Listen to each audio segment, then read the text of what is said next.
What's up, Mets fans? Welcome back to Talking Mets and Rob. How is everybody doing? Before we get started talking about the Mets draft targets in this 2024 MLB draft today, don't forget, guys, if you enjoyed this video, hit on that like button. If you're enjoying my content, want to see more, want to get notified when I post my videos and when I go live, you guys know what to do. Hit on that subscribe button, everybody. All right, guys, the MLB draft is tonight, and the Mets have the 19th overall pick in tonight's draft. And we are going to get right into the draft notes and why Met fans should be paying attention to this draft tonight with the 19th overall selection.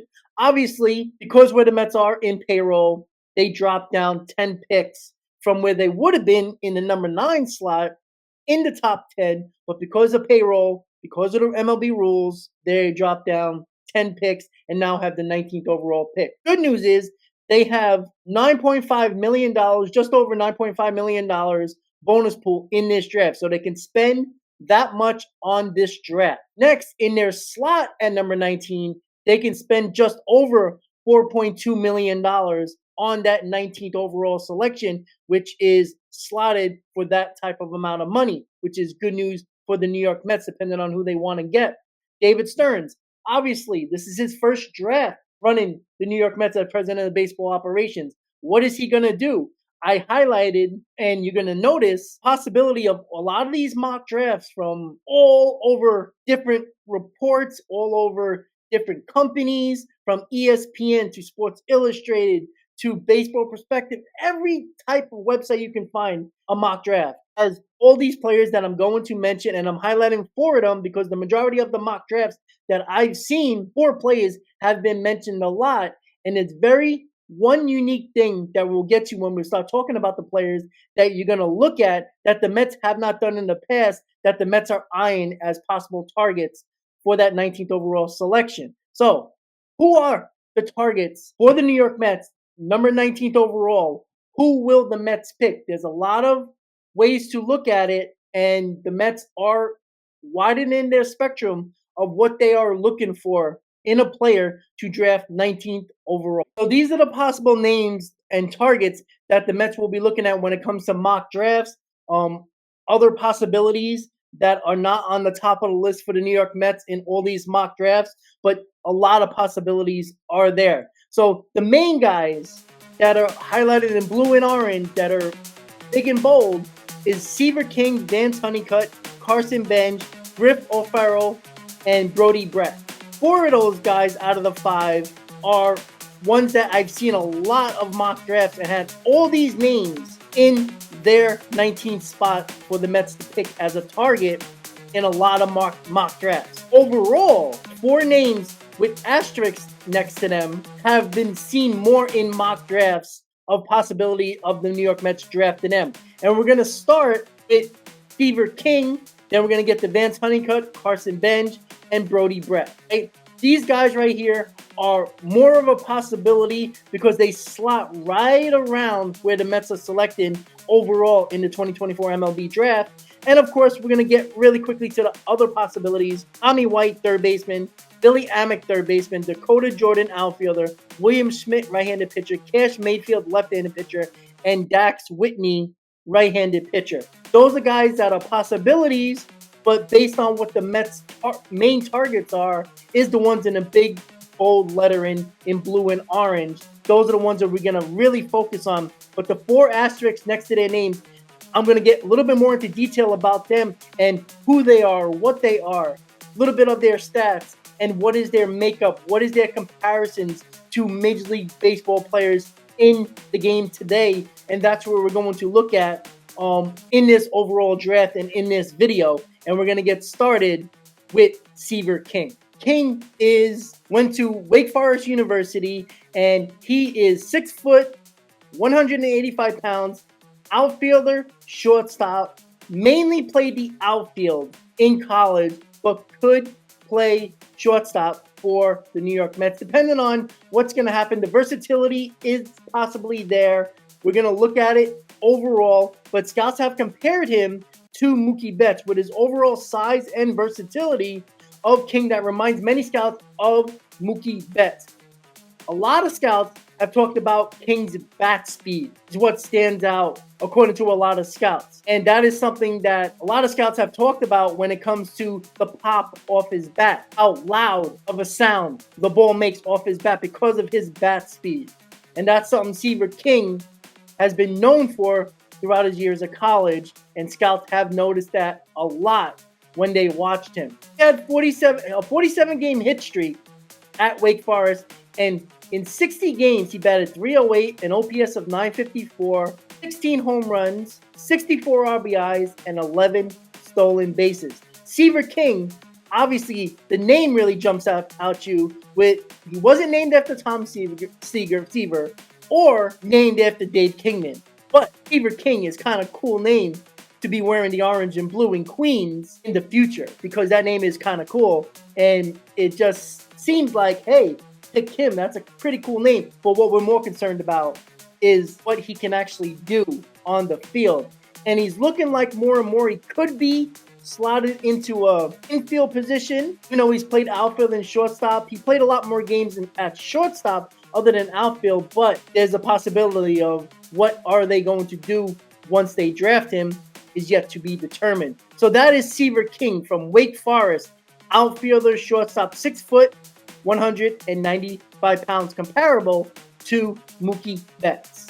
Next up on the list of highlighted prospects, possible draft targets for the Mets is Vance Honeycutt of the University of North Carolina. He is 6'3", 205 pounds outfielder who is nicknamed Honey Clutch, who is nicknamed by his teammates because of his late game heroics with the Tar Heels.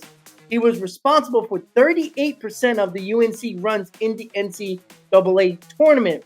Honeycutt, according to a lot of scouts and many scouts, arguably the most talented player on the board in the 2024 MLB draft. Vance Honeycutt is a guy who is definitely a guy that a lot of teams will be looking at in the draft. He's a guy that can get taken a lot higher than where the Mets will be picking at 19.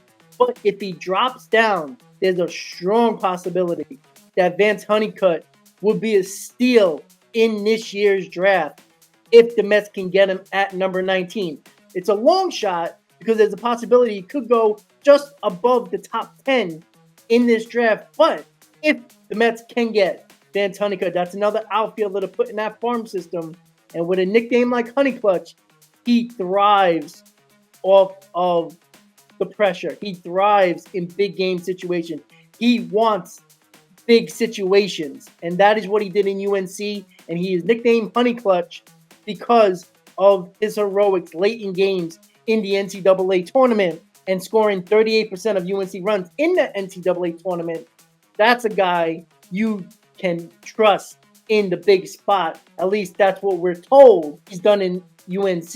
And you only hope if you draft him, he becomes that at the major league level. So Vance Honeycutt is number 2 highlighted possible target for the New York Mets at number 19. Next up is Carson Benge, Oklahoma State outfielder and right-handed pitcher. He is a two-way player, guys. This is something that has been more common in college nowadays, and a lot of these teams are taking these guys of the perspective and the possibility of the player being a two-way player. And that is something that the Mets have drafted last year. And that is also a possibility with Benge as well. There's strong possibility that he might give up pitching just to become an outfielder at the professional level. That is obviously yet to be determined, but he hits left-handed. He is a right-handed pitcher. He is a guy who ended his career with a 3.18 ERA. He did finish up as a reliever with OK State. He tops out around 96 miles an hour, but many scouts see him leaving, pitching behind, and focusing on being an offensive player in the outfield. And that is something that obviously is yet to be determined. He is 6'1", 184 pounds. He is a guy from Oklahoma State where he can be a two-way player in the professional level, but more than likely a lot of scouts are saying that he's probably going to leave pitching behind and focus more on the offensive side and the defensive side as an outfielder. So another name to look for and highlight it as a possible target for the New York Mets is Carson Benge. Last but not least on the highlighted names and targets for the Mets is Brody Brecht. Brody Brecht is a big boy.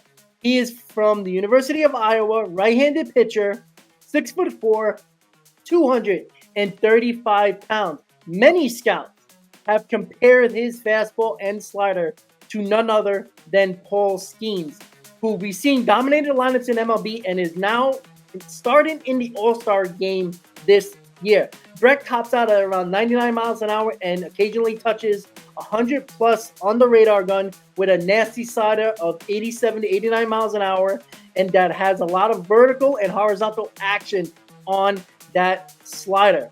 He also throws a splitter that is a work in progress. That is another pitch that he can work with, but he's more of a fastball slider type of pitcher coming out of Iowa. But if he develops that splitter, that is just another pitch that is going to help this kid possibly be a top-end starter in Major League Baseball. Brecht is one of these guys that when you see a comparison to Paul Skeens, everybody is going to get excited. Now, he is projected to go where the Mets are picking between 16th and 21, so the possibility we might miss out on him, but he is a big, hard-throwing right-hander, 6'4", 235 pounds. He is a big boy. There is some question about locating his fastball. He has trouble locating the fastball, but you see that a lot with kids coming out of college that have to work on their location. Obviously, he will have time to fix that at the professional level. But the potential is extremely high for Brody Brecht, and having comparisons to Paul Skeens will get teams obviously excited. So, what are teams going to do in this MLB draft? Obviously, the top of the draft. This is not a very, very high potent MLB draft like last year when there was a couple of names where you wanted these guys in the top 2 or 3 of the draft. Paul Skeens is obviously one of them. This isn't one of these drafts where everybody's like, you got to get this kid. He's the number 1 overall pick. Obviously, there's always going to be somebody who is going to be on all these mock drafts a number 1 pick. But it isn't a high potent MLB draft like it was last year. So what are the Mets going to do at number 19? Is it going to be Seaver King? Is it going to be Vance Honeycutt? Is it going to be Carson Benge?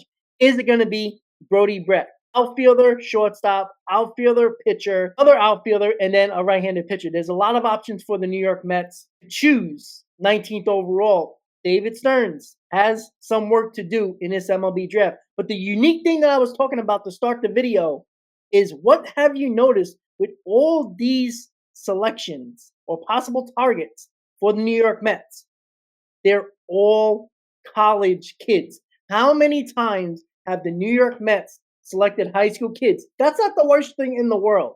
But when you draft a high school kid, unless they're a Bryce Harper player or type of potential, it takes years, 2, 3, 4, 5 years for these kids to develop, and you won't see them until 2030. That is something that doesn't really get a fan base excited, even though the potential could be there, but you got to wait for them for 4 or 5 years. These college kids at 20, 21, possibly 22 years old, if they develop the way they should develop as a college player, should develop somewhat faster. At least you hope that's the case. Maybe in 2 years. Maybe if you get a Michael Conforto type, you might get them that same year you draft them, or the following year. You want these kids to develop quicker. You want them, hopefully, coming out of college a little bit more developed than what you would get in a high school kid coming out of high school at 17 years old, possibly 18 years old, when he has a few years, possibly 3 or 4, before you even see the kid. So, what are the Mets going to do? I think the New York Mets are either going to draft Seaver King or Brody Brecht. Now, both of these guys might come off the board before the Mets pick at 19. But I think King and Brecht in a lot of these mock drafts have been seen a lot in their selection. Vance Honeycutt as well, but more King and Brecht. And we'll see how this goes. The MLB draft 2024 is tonight. We'll see what the Mets are going to do. Once again, guys, if you enjoyed this video, hit on that like button. If you enjoy my content, want to see more, want to get notified when I post my videos and when I go live, you guys know what to do. Hit on that subscribe button, everybody. Let me know in the comments, guys, what you think about this draft and the 19th overall selection for the Mets. Who do you think they're going to take? King, Honeycutt, Carson Benge, Brody Brecht, or somebody else that you might be watching in college or in high school that you think the Mets should take? And what do you think is needed in this farm system for the New York Mets? Is it pitching? Is it more outfield? Let me know in the comments, guys. I want to thank you guys for watching. And as always, Met fans, let's go Mets.